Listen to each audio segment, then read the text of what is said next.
त्याच्यानंतर मी आजपर्यंत जागा वाटपाच्या चर्चेला मी कधी बसलो नाही. त्याच्यामुळे माझं टेम्परामेंटच नाही. 2 तू घे, 4 मला दे, मग ही नको, ती तू घे, तू ही घे, मग मला इथे सरकव, मग ह्याला इथे. मला ते जमत नाही, माझ्याकडनं होणार नाही, माझ्याकडनं जमणार नाही.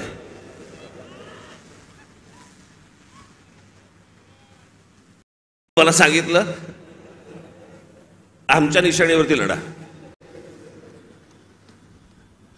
हे रेल्वे इंजिन आहे ना, हे तुमच्या कष्टाने कमवलेलं चिन्ह आहे.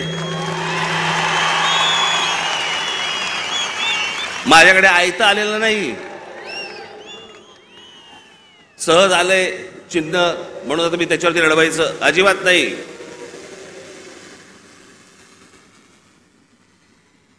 चिन्हावरती कॉम्प्रोमाइज होणार नाही.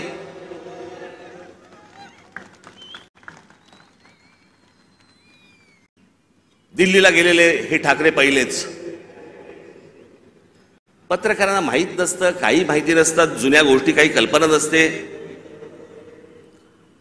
आत्ताच्या काही गोष्टी माहिती असतात, त्याच्यावरती आपले बस रेटायचं.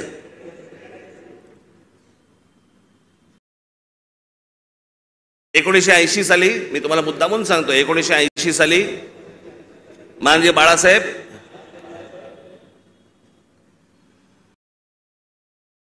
दिल्लीला इंदिराजींना भेटायला गेले होते, संजय गांधींना भेटायला गेले होते. आणि भेटीला जायला काय प्रॉब्लेम आहे मला कळत नाही. मला अनेक लोक येऊन घरी भेटतात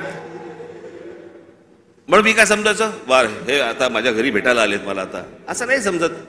कोणी कोणाकडे भेटायला जात असतात, गोष्टी लोक जात असतात. त्यात मोठेपणा आणि कमीपणा कसला आला. अहो वर्ष 1.5 वर्ष झाले आपले महाराष्ट्राचे मुख्यमंत्री माझ्याशी बोलतायत, आपण एकत्र आलं पाहिजे, आपण एकत्र काहीतरी केलं पाहिजे. म्हटलं शी,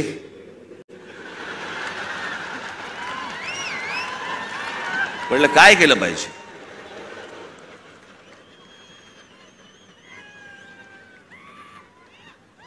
असं वर्ष 1.5 वर्ष ऐकतोय. मग मी शेवटी एक काम केलं. मी म्हटलं बाबा मला समजेना. मला देवेंद्रजी पण सांगत होते, फडणवीस, एकनाथजी पण सांगत होते आपण एकत्र आलं पाहिजे, एकत्र आलं पाहिजे. म्हटलं एकत्र आलं पाहिजे म्हणजे काय.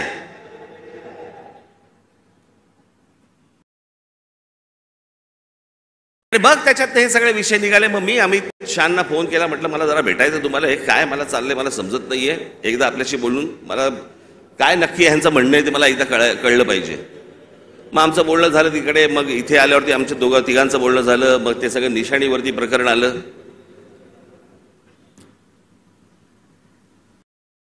मग लगेच सुरू झाले एका भेटीत, एका दौऱ्यात.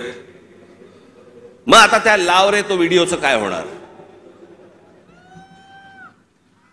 मी तुम्हाला पहिली गोष्ट एक सांगतो, थोडीशी पार्श्वभूमी देतो. माझा जन्म ज्या घरात झाला